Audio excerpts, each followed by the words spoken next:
Hello. How's it going? Good. How are you? Doing well, doing well. Yeah. Glad to be here. Oh, yeah, I really appreciate it. I think the students are going to get a lot out of this. They always have resume questions. Yeah. Well, I'm happy to help. This is part of my professional purview, astonishingly. Awesome. Fabulous. This is actually what I do. So yeah, happy to be here. Great. Can you make me co-host so I can share my screen and slides? Absolutely. Sounds great.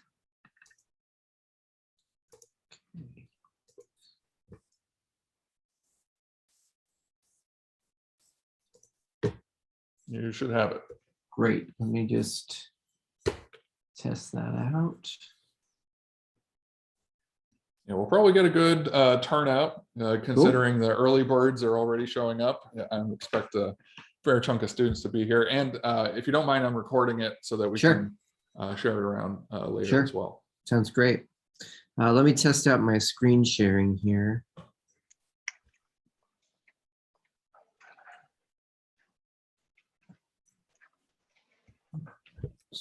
Looking good. Yeah, and then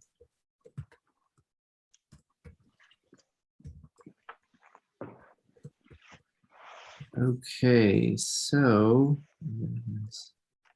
this over here. All right. So it says my screen sharing is paused. Yeah, I see a thin white line. Okay, so that's why we do this in advance. Let's not do that. Okay. Let me try that again. Juggling a couple different screens here. So Zoom always seems to have trouble when you've got multiple screens to deal with. Yeah, it gets a little confused. Okay, let's see if I can resume sharing. Okay, so it's fine with that. Yeah. I'm going to stop sharing and I'm going to try a different way of sharing the screen, which is desktop 1. Okay, so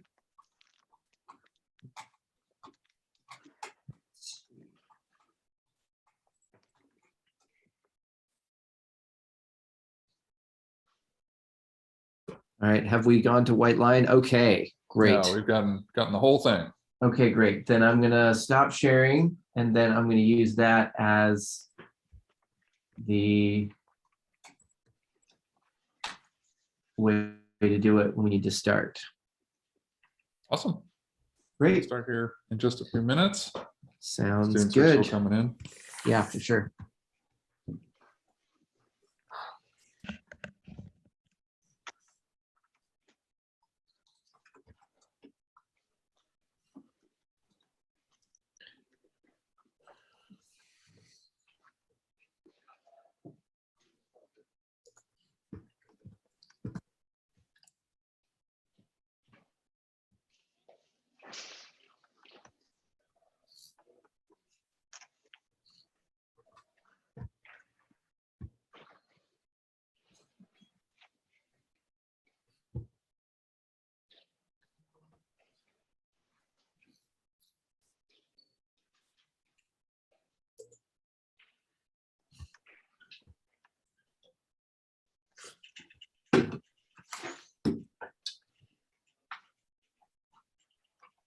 I didn't know ACM had a communication subgroup.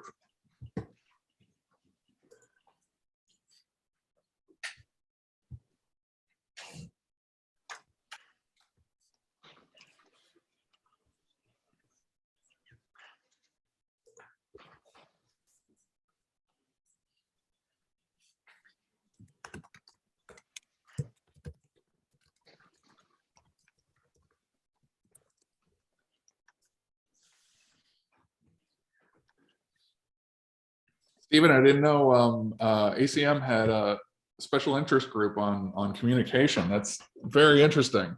Yeah, it does. So originally that group was the special interest group on documentation, and it has since grown into what is now called the special interest group on the design of communication. Mm.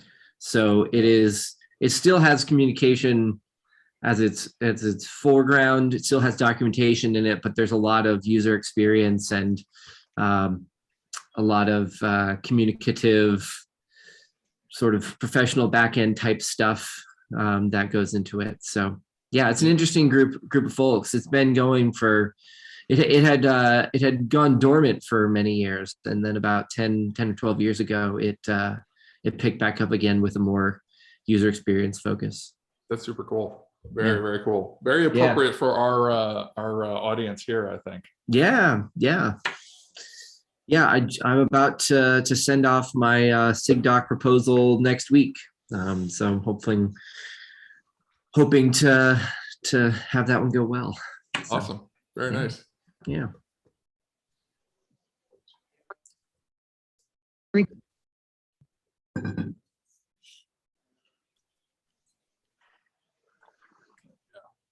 at him flying now. Mm-hmm.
All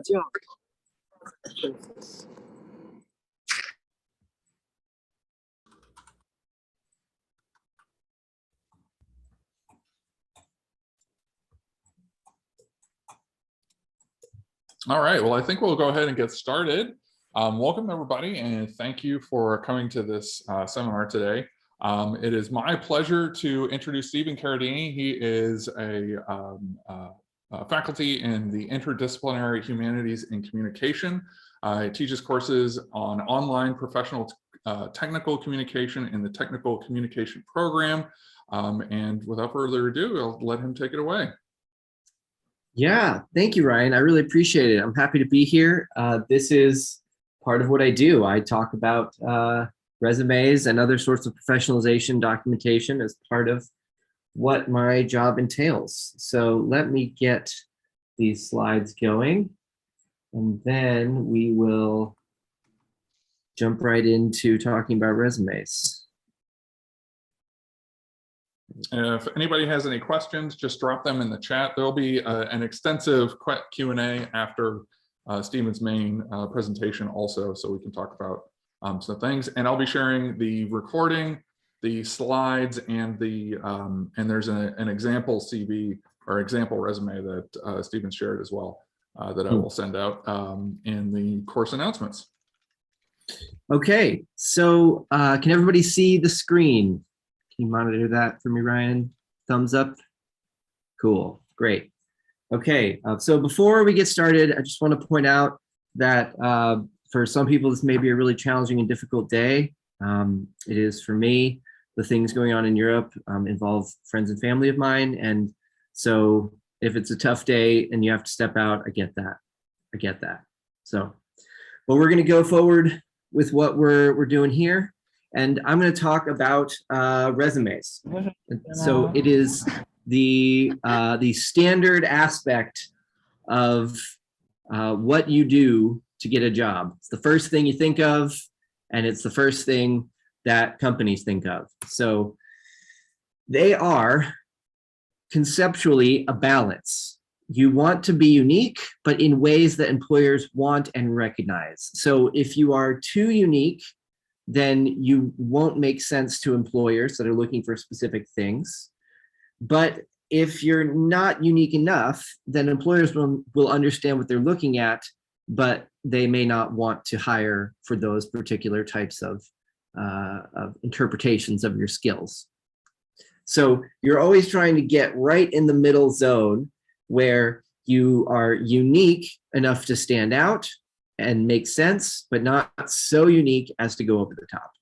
And that sounds like a complicated balance, but there's practical aspects of how this can be achieved. And so that's what we're going to talk about today in two particular ways. One is content and one is mechanics. We're going to talk about those. And then there's some other concepts at the end that we'll discuss. So content, what do I put in my resume? Well, you are attempting to fit the goals of your employer, which means that, yes, if you have a job that you want, you should be tailoring your resume directly to their job ad. It is not unethical to attempt to show how you fit with their goals. There are ways you can go over the top and become unethical, and we're going to talk about that. But at a practical level, the point of a resume is to show how you fit with this particular job. It is not an abstract, concrete document. It does not have a perfect single-use life that you then apply everywhere. It is a living document. It is a way of interpreting to employers what it is that you're actually doing. So there's a lot of ways in which you can fit their goals. And so one of the ways you do that is by using their language. So when they're in a job ad, when you're in a job ad, or when they're writing a job ad, the words there are not random. They're chosen specifically. And so if you can show how you fit with those words, if those words represent the things that you can do, then feel free to use their phrases and use their words. We'll talk about why this is important from a technical standpoint, but from a content standpoint, it's important because it's a way of understanding that you are putting yourself into a context. You're putting yourself into a situation where you are trying to show to someone who's never heard of you, probably, unless you've done an internship there or are known in the field for something. You're doing an action where you're putting yourself into the field, into a specific place, and saying, here's why I fit. So using their language is a good place to start. If you can show that the things that they are looking for are also things that you do, and you can represent yourself accurately with those phrases, do it. The next way that you can build an effective resume is to include things that matter to the employer. So students often ask, do I have to include everything I've ever done? No, this is not a full history of your professional activities. This is a resume. And the resume is here specifically so that you can decide how to interpret what you know you can do in ways that the company understands. So you can absolutely leave off that you had a summer job doing X, Y, and Z. You can leave off that you were a tutor, unless you were a tutor in computer science. You can leave off that you worked in high school at a job. We all did. Many of us did. So you can leave those things off. The reason you include things on your resume is that they matter to the employer. The goal of a resume is for an employer to look at a resume and say, wow, all of this is really valuable for our job. I think this person could probably do the job. And if there are things that you want to draw in from those experiences that you had that weren't directly related to the job, that's awesome too. And we'll get to that in a moment, because that has to do with several different aspects of how you present yourself. The first thing that happens after I say this usually is people say, oh, well, then I'm just going to puff up what I've done. Like, no, that's going too far. there's a way to talk about what you've done in ways that are honest and representative that do not overextend your accomplishments. There's ways of doing this that are realistic and relevant and honest that don't go too far. And essentially, how you know you've gone too far is if there's any point on your resume where you say to yourself, if they ask me about that, I don't know what I'm going to say. That's bad. You need to be able to back up anything that people might ask about your resume. Like, did you, when you were doing this 20% increase in the speed of the software you were working on, what sorts of tools were you using for that project? If you don't have an answer to that, then you really shouldn't be including that as part of your resume. Or if it was 18% instead of 20%, you should stick with 18, even though 20 looks nicer. Don't overextend your accomplishments to the point that if someone asks about them, you can't really answer them. Now, if you have stuff that's content that is related to what are called, quote, soft skills. So, my entire career, which is teaching communication, professionalization, and other sorts of technical interfacing work. If you have stuff that's related to that, like leadership, collaboration, cooperation, coordination, definitely include all those things. Know that they are squishy, accept that they are squishy, have a way to explain what those mean. If you have concrete details like numbers that can go along with them, that often helps building out what those achievements are. And so you do want to include those things. You do want to say that you coordinated a team, but these squishy areas are places where people often overextend their accomplishments. It's easy to say lead when you co-led. It's easy to say coordinated when you really were a part of a coordination team. So you want to make sure that you are representing what you did, but that you aren't overextending what you had to say. So I went and pulled a job ad just today, right off of Indeed, for a full stack engineer at TikTok. And there are some things that they're looking for here. So one of the most important things, like I just said at the top, is that you want to make sure that you're using their language and that you're showing how you fit with their thing, their job, their position, their field, their goals, whatever it is, their thing.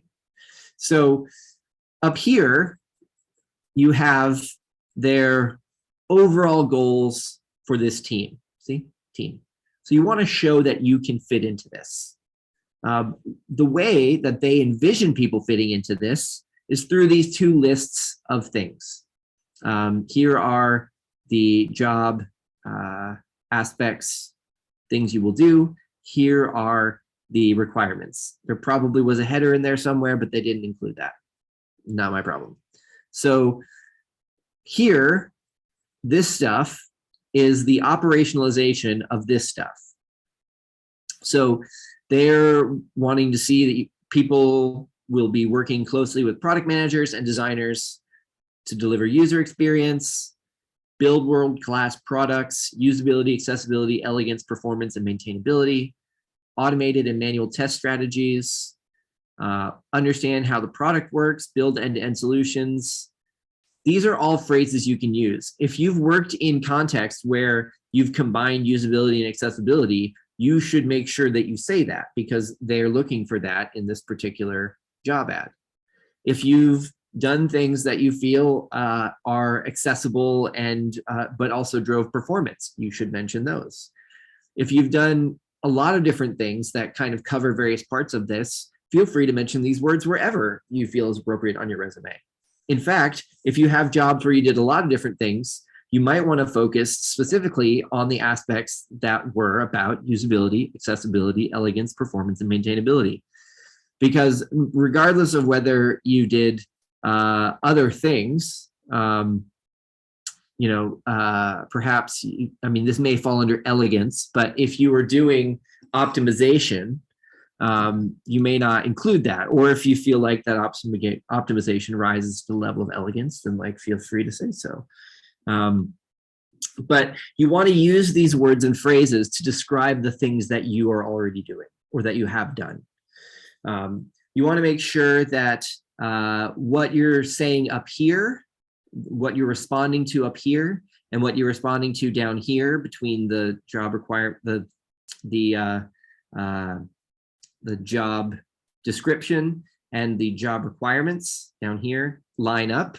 So if you're saying things up here, using language up here that doesn't make sense with the language down here, you want to make sure you're not contradicting yourself. So if you're using the hunt and peck approach, where you're going through and using Control F and finding words and replacing them with words that that fit the job ad, which is a thing that sometimes people do, make sure that you're not ending up with sentences that don't make sense or concepts that are contradictory, because it's easy to end up going too far operationalized and coming out with something that doesn't make any sense. So another thing that you can do to include things that matter to the employer is, if you're working on certain projects like Go, Java, Dart, C++, JavaScript, point that out. Like, you may have a block at the bottom that says skills. That's great. That's important. But if you can show in your job descriptions of your resume that you were already using these technologies, feel free to point it out. If you use JavaScript at every job you've ever done, put that in every single job you've ever done. Repetition is not bad. If someone is looking for someone to do JavaScript and TypeScript, and you can say, I've done JavaScript and TypeScript at 3 jobs and 1 internship, then boom, that's helpful for them. They don't get mad if they see the same phrases and words over and over again, unless they don't correspond to reality, which is bad. But if they do, make sure you mention it. So all of this, again, points back to some of these things here, like curiosity towards new technology and outstanding ability to analyze and solve problems. They're going to want you to talk about, like, how did you solve this thing? How did you fix this thing? It would be very easy to say, I did X and I solved it. If you're part of a team, you should say, I was part of a team that solved this.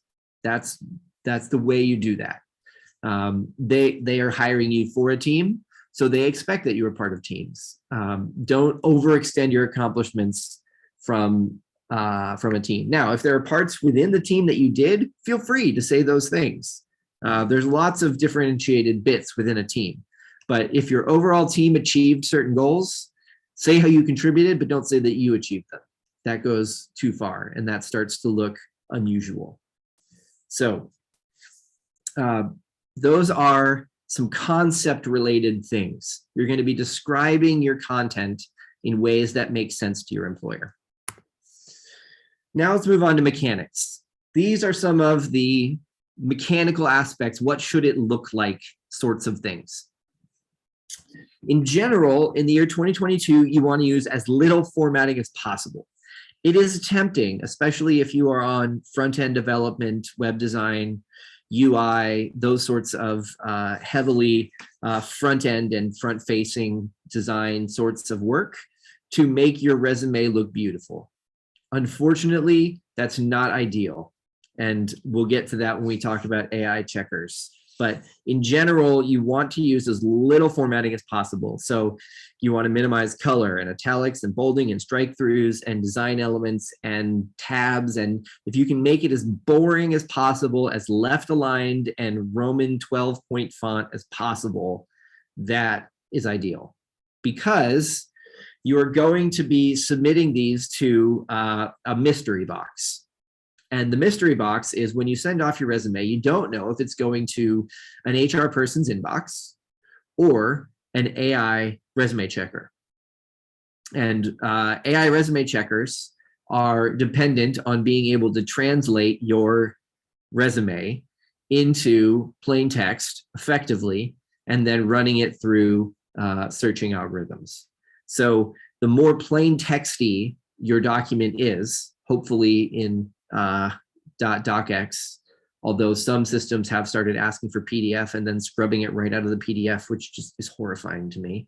But hopefully they are asking it for you asking it from you in .docx or similar, and then they're trying to scrub it out from there. The less formatting, the better.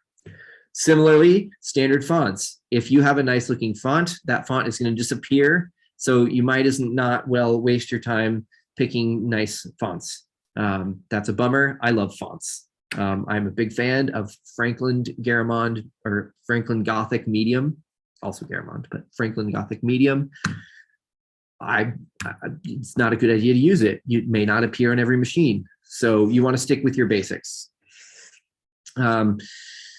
Use white space. Don't cram the page full of stuff. This is tempting because you have a lot to say, but you want to make sure that you're condensing what you have to say into a limited amount of space. And I'll show you what I mean in a minute. And you want quality over quantity. So some people want really long CVs, or they want CVs that are crammed full of words. That's fine, but if you say more important things in shorter amounts of words, that's better for the company reading it than lots and lots of words. They would love to hear exactly what they've written and see that somebody can do that and know that convincingly as fast as possible. So if you can say that in as few words as possible, that's ideal for them. One question that students have a lot is, should I put things chronologically?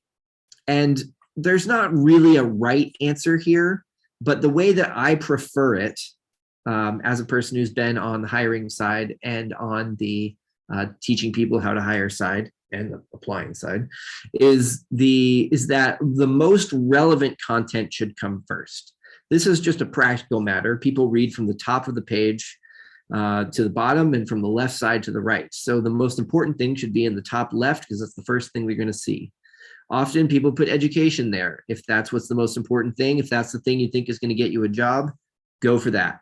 If your objective statement is helpful and seems like something that you need to say right off the bat, put that there. If you want to start right off with your experience after your name, that is also a thing you can do. There are not really any rules when it comes to what is most relevant. That's up to you. But the goal here is that the organization reading it should know within 10 seconds what's the most important thing they wanted to tell me. And so some people want to put, well, here was my job from 2009. Well, that's probably not the most important thing. What is the most important thing? Put that first. And it might be that your skills are the most important thing. You might put your skills first. If they're looking for a boatload of skills and you have them all, putting your skills box first might be the way to go, because that will tell them, oh, this person does have the skills that we have. They're going to assume that you're being honest right off the bat, unless they see other red flags. So if you put that skills box first, has everything they want, then that's good. That'll work. You want to use concrete details, numbers, and proper nouns. AI checkers are very happy to see nouns and numbers. Those are things that they are looking for, that they have been programmed to look for.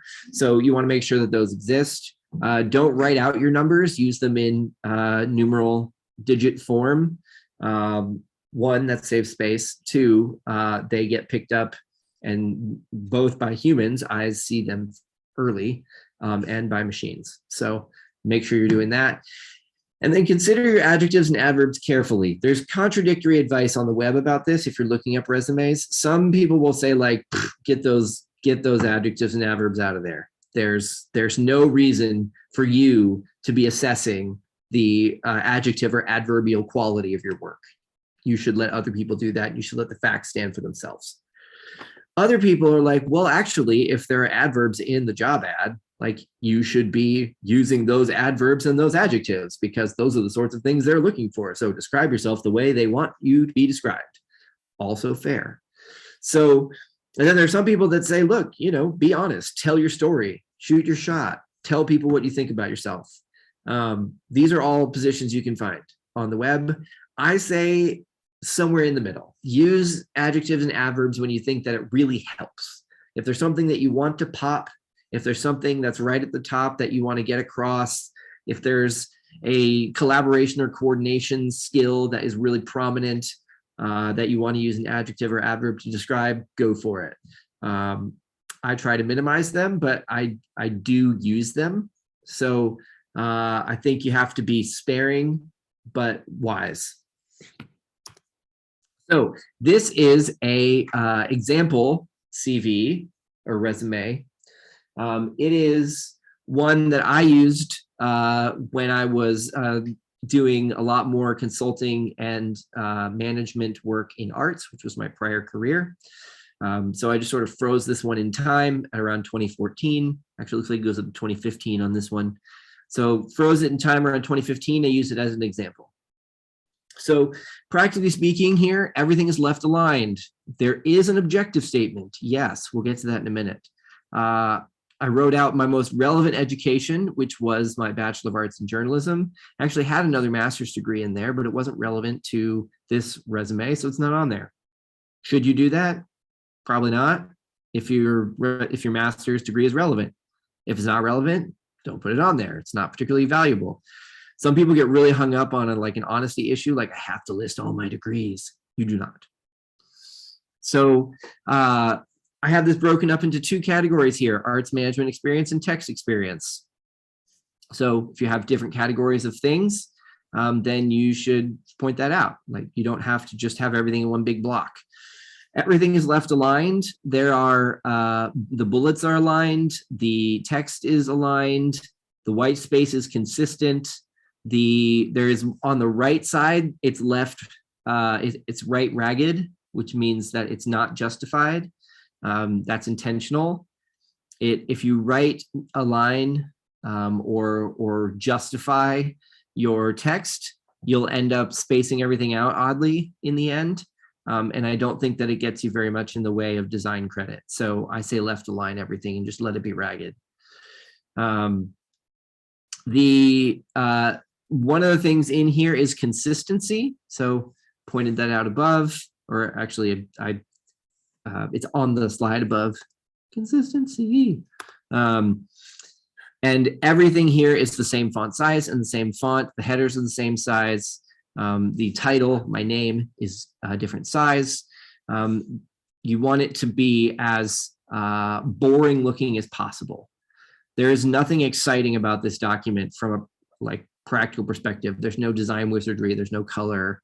There's no unique aspects that'll make it stand out. But if you're looking for somebody who has experience managing and consulting in arts, I have a lot of experience on this thing. I have a lot of numbers. I have a lot of proof. I have a lot of expectations that I have set up for people to ask me about based on this document. Another thing is that I do have on here one 2-line bullet point.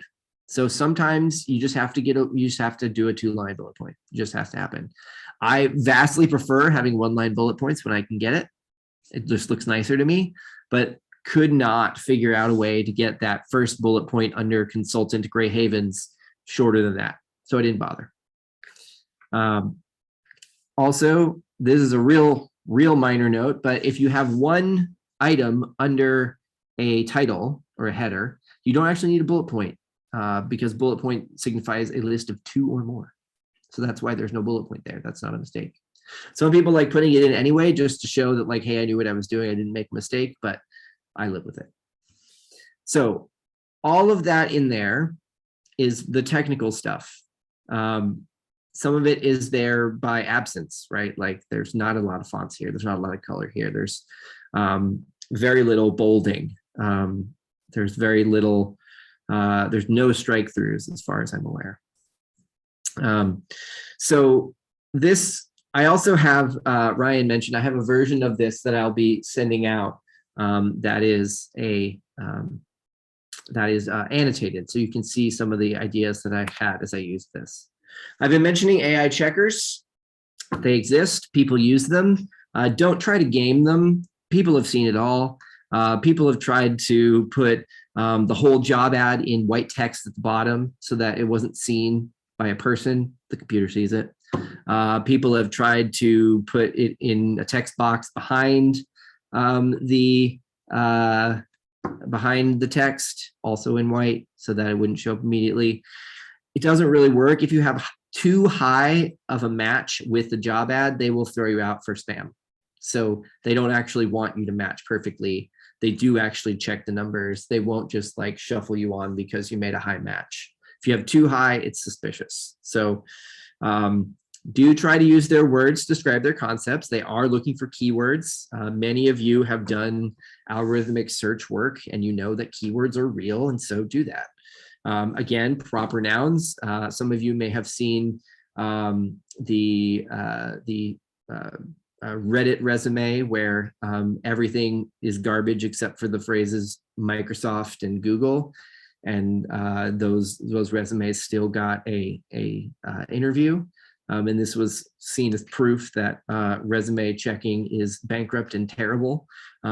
Actually, it means that Microsoft and Google are super, super high prioritized when it comes to these sorts of things. So AI checkers aren't my favorite thing in the world. I wish that didn't exist in some ways, but you have to know how to handle them and how to manage them. So don't just try to game the system.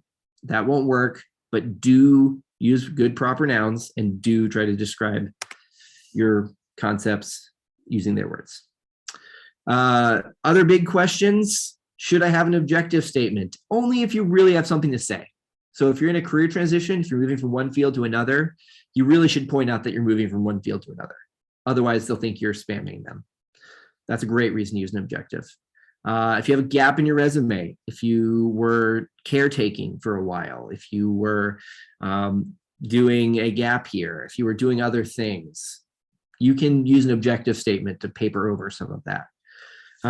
People often ask, should I include hobby skills in classwork? Absolutely, if it's relevant. If it's stuff that fits with what they're looking for in the job ad, totally. I looked at a resume one time of a student who was applying to an automotive company, and in his hobbies, he put working on my name of automotive. I'm like, absolutely, you should put that in there. If you really own one of those and you really take it apart for fun, I think they probably want to hire you as a mechanic or as an engineer. Like, that makes sense. So do that. If it's not relevant, doesn't apply directly, don't do it. Special characters, again, AI checkers can sometimes break special characters. They're getting better at this, but there's still a lot of really junky AI checking software out there. So be careful with it. If your name includes a special character as a function of Unicode, then you need to make sure that it's going through appropriately. And that sucks, but that's just how AI checkers work at this point in time. People also ask about resume generators. They can help if you don't know where to go. They can run into pitfalls. They can be kind of broken. The more money they cost, the better they are, as with many things. You can make a perfectly reasonable resume in Word on your own, left aligned, without a resume generator. But if you feel like you need it, you can do it. You can pay them. They can help you. They will still produce things that look like this, which some people like. I just spent the last 25 minutes telling you to not make them look like this. So that might be a reason that you may not want to do a resume checker or a resume generator. But at least if you are the sort of person that's stalled and you can't get working on your resume, a resume generator might help you do that. So I don't think that they're harmful, but I don't think they're ideal. Overall, be unique in ways that people understand. And if that's a contradiction, what a bummer. Here we are at resumes. You got to be unique in ways that people understand. And then let your experience do the talking, not the design. Like I said, it should look kind of boring, but the content should be 100% the stuff that they're looking for. And let the most relevant work go first. Don't try to be chronological if you don't have to be. If you want to start out with your whiz-bang thing first, that's the way to go. And that is all of my slides, with the exception of, hopefully Ryan will distribute these slides. There are some ideas. Some of them disagree with things I've just said. That's fine. That's how ideas work. But especially the Forbes one on top talks a lot about artificial intelligence checkers and how they work. Resume Genius has more ideas on how to write a resume. Zeddy has resume examples. I wouldn't use them for the design, but they have examples for lots of different jobs that have content in them. So you can see the sorts of things that Zeddy presumes various types of jobs are looking for content-wise. And then Resumable has some other tips as well. So, and then the TikTok job ad is there if anybody wants to work at TikTok. So thanks for your time. I'm open for questions.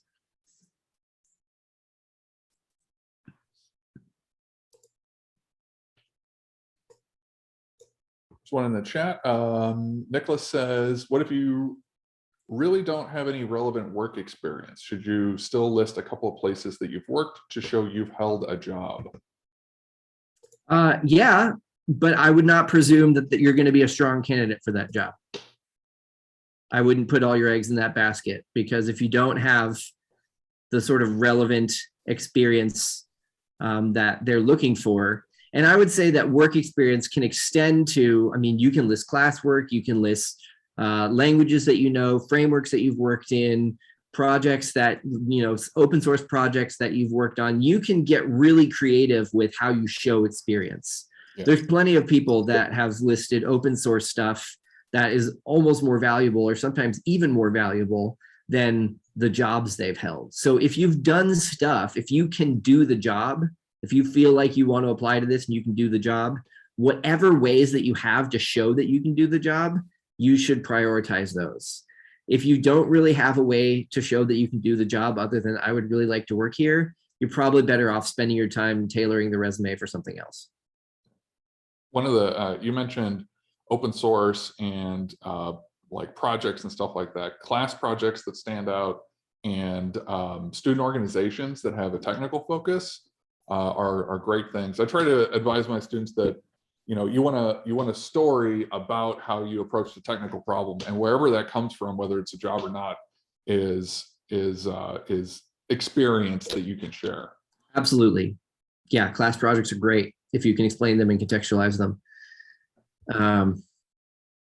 Do you agree with the one-page limit on resumes, or are there instances where longer can be better? Some people actually are looking for 2-page resumes these days, which I don't like, but that's a thing that's happening. So I think your resume should be as long as it needs to be without starting to go into fluff that isn't relevant to the work. If you have 2 pages of stuff that's relevant to the work, let it fly.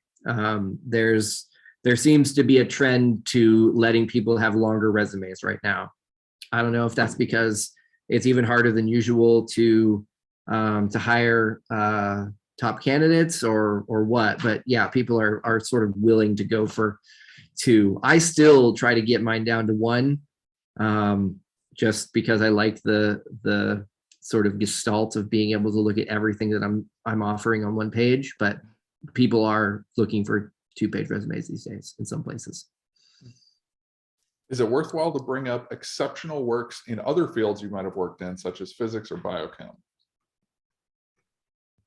Yeah, exceptional work is exceptional work, especially when it comes to the skills like coordination, collaboration, and when it comes to technical excellence.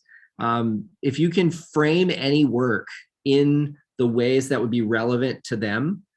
So if the point of you bringing up physics or biochem is like, I am very smart and good at solving problems, then frame it that way, to say that, like, I solved these problems. And then in your cover letter, which we're not talking about today, you would contextualize that and say, I'm solving these problems here, but I can solve them for you. So yeah, you should absolutely bring up exceptional work if you can tie it, especially in the resume, but even in the cover letter, back to the job ad.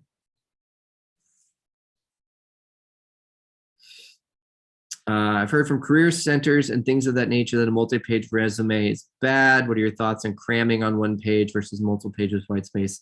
Yeah, I don't cram. Don't cram. It's ugly. It's difficult to read. It's not a positive thing to try to just stay on 1 page. So I will cut down my own words to get to 1 page, but I will not add more words to a single page for the purpose of a single page. When uploading a resume that may go through an ATS, what document format is generally best for the AI to parse? I tell people .docx. It's standard. I would turn all your Pages documents into .docx just because Pages has some weird transfer issues. If they let you do RTF, that's a sign that they're actually using RTF. So do RTF. But that means that all of your formatting needs to be very limited because they are going to read it through RTF. And so whatever problems they may encounter with reading your RTF document, if it has too much design, will maybe be worse than if you had a docx. Nice. If you pass the AI check, will the plain formatting hurt when an actual person at the company manually reviews your resume? I have not heard of that happening. I am not omnipotent though. Or I'm omniscient, all-knowing. I don't know. I would assume that maybe somewhere it has happened. I can't say that with definition that has not happened. But again, the content is going to be so much more important than the design for a lot of engineering positions that they're going to be pretty heavily reliant on the text. The exception is if you are applying to things that are heavily front end, like, usability, web design, front software design, stuff like that. You might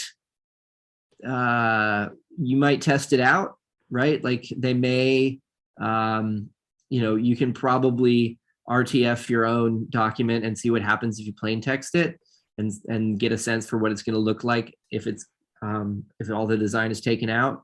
And if that looks acceptable to you, then you feel like you can get the content across that way, then leave the design in and then see how it lands. So I think that's probably the best way if you're committed to the design. And again, if you're applying to front end at, I don't know, Behance, they're going to want to know that you can do pretty things. So I think there are contexts in which you would say, okay, it is more important here to jump for the design and hope the AI checker is not a problem. But in a lot of engineering positions, especially if you're going for back end or if you're going for frameworks or if you're doing maintenance, you're doing IT, you're doing those sorts of things, the design is not going to be the sorts of thing that is a primary function of what they're looking for. Might be a secondary thing. Layout is not going to be the tiebreaker when it comes to evaluating resumes. Yeah. In most cases. Yeah, in most cases, yeah. If you're applying to a small company, are AI checkers still something you should be concerned about? Great question. Kinda yes and kinda no. There are some real cheap AI checkers out there, and there are a lot of people applying to jobs. So it often is not a function of the size of the company, but of the number of people applying to the job. Now, if you are a small enough company, then you'll just parse through it individually and not spend the money on a checker. But a lot of companies, regardless of size, are filtering through enormous numbers of resumes from all over the world, some of which are not remotely applicable to the job. And so they're having to find ways, and AI checkers have been a way, again, not one that I'm super thrilled about, but is one that exists, of minimizing the cognitive load of having, it's easier to have 15 that the AI said were reasonable as opposed to 50 or 100 or more.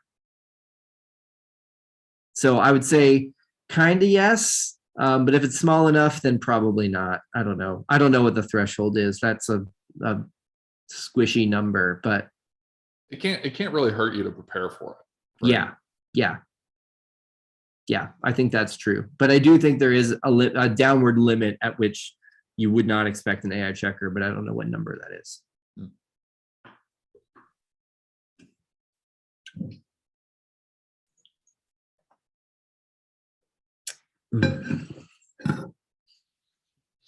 A question I know that we were talking about. Oh yeah, Nicholas says another one. Are abbreviations for months, years, and locations okay, as long as they're consistent? So if you're going to abbreviate months in one place, abbreviate them everywhere. If you're going to abbreviate locations, abbreviate them everywhere. It's okay to say, I'm not going to abbreviate months, but I am going to abbreviate locations. That's fine. Just be consistent with how you do it throughout. I know we're focusing on resumes, but a question I get a lot from students is, are cover letters a thing that they should prepare for? Yes. Yeah, cover letters are a thing. So there was a phase where people were like, what can we learn from a cover letter? And they did fall out of favor for a while. But they've come back into favor, particularly because the resume is a largely decontextualized resume, right? It's a largely decontextualized collection of facts. At this job, I did these things. You don't get a lot of why. You don't get a lot of how. You don't even get a lot of with whom, really. So the cover letter is a way of deploying your best bits from your resume in more detail. So instead of having one line of one bullet point, you can spend 2 or 3 sentences saying why it was awesome that this project went the way it did. And so it's a way of expanding on your best qualities and showing how you fit their goals. Also, if you can write a good cover letter, people feel like you probably have good communication skills and you can understand the context of writing in technical conditions. I don't know if that's fair or not, but that is something that is perceived, is that, hey, this looks like good writing, and that seems good. Technical writing is different than cover letter writing. That's part of my job too. So it doesn't necessarily follow that writing a good cover letter makes you a good technical writer or a good documenter of code or a good report developer, but that is a thing that is perceived in, I won't say all places, but is perceived in places that put merit on the cover letter. I mean, if they don't care about a cover letter, they won't ask you for one.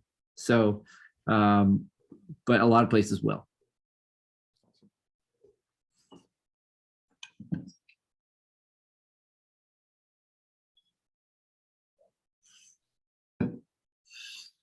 Any other questions?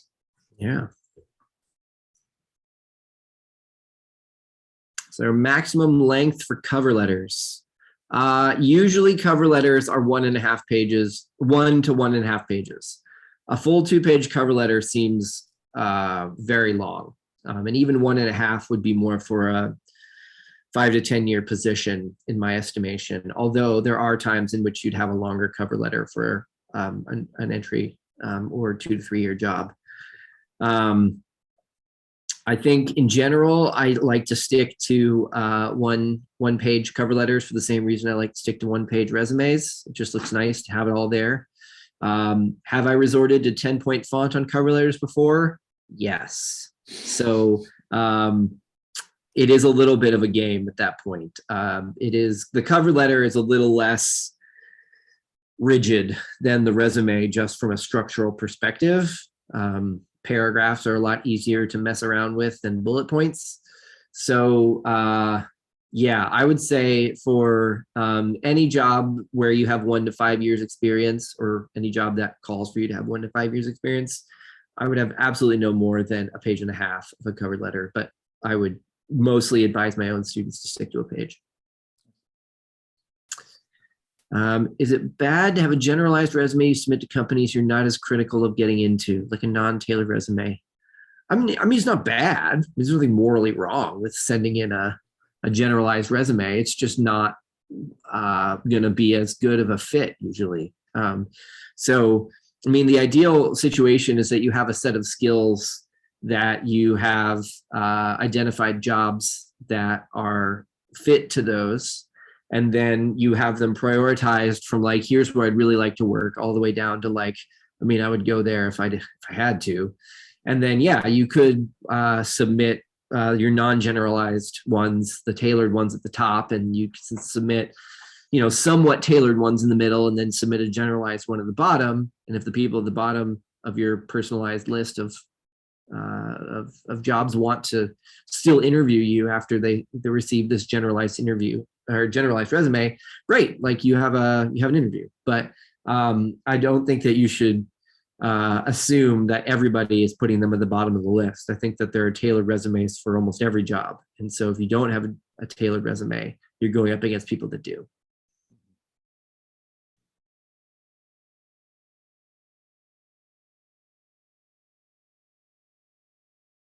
How would you prioritize education, jobs, personal projects, and extracurriculars on a resume? Very good question.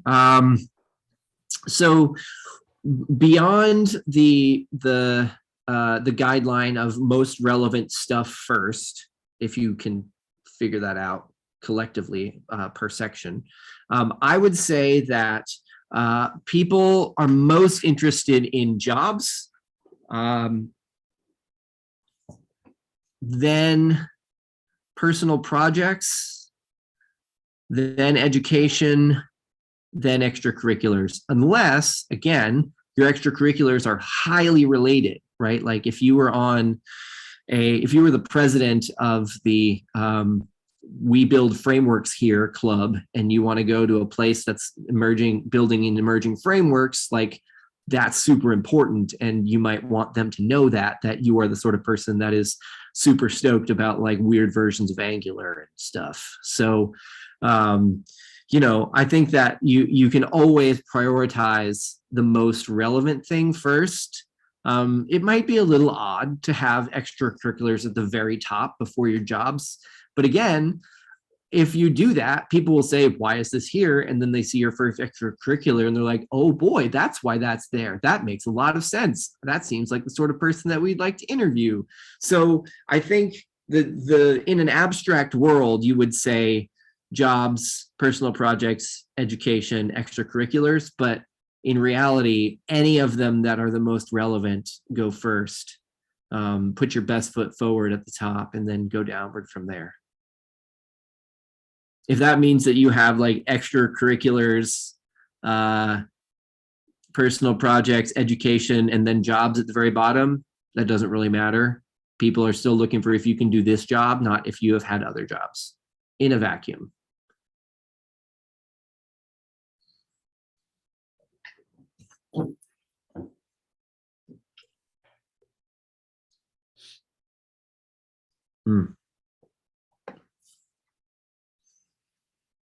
All right. Oh, yeah. A reference is not included anymore. This is completely chaotic. Some people want resumes at the beginning or references at the beginning. Some people want references at the end. Some people want references in the middle. It really depends. I think the safest bet is to include 3 references at the end of your resume, just in case. But yeah, references is absolutely kind of chaotic right now, partially because it can get tedious if you get references too early in the process and you have to check them for some reasons, for institutional reasons. It can get very tedious. So a lot of companies are trying to reserve that for the very, very end. And so it's not very useful to them at the beginning. And so they don't ask for it. Some do because they only want to go through one set of paperwork once. So it's very, very disparate at the moment. There's no, I don't see any societal consensus on what we do about references.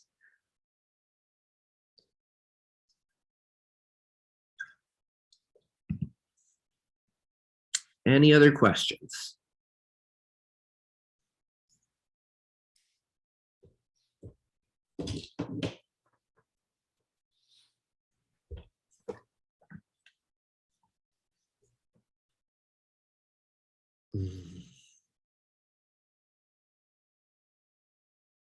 Going once, going twice.